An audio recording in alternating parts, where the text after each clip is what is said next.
Mimi ni mwalimu Serge, niko mshirika wa kanisa ya ECC 55 MCG office Goma.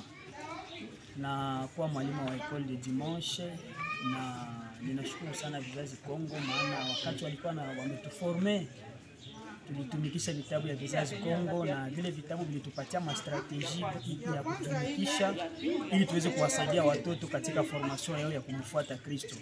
Tulitumikisha kitabu ya discipula ya Vizazi Kongo, ya kitabu waliandika kwa edition ya kwanza, na wakati tulitumikisha ile kitabu tukaona mabadiliko kwa watoto. Wazazi wakati tulifika kwa nyumba ya wazazi wakatuambia kabisa tabia fulani watoto walikuwa nao ya kugusa kuchungu, kuiba mboga, wengine ya kiburi, wengine kukatala kwenda kwa masomo.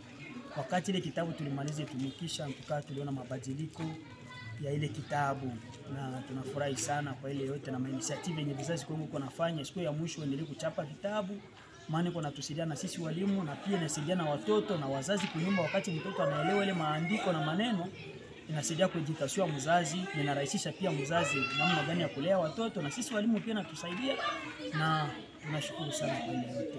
Tunabariki Mungu na Mungu abariki Vizazi Kongo. Asante.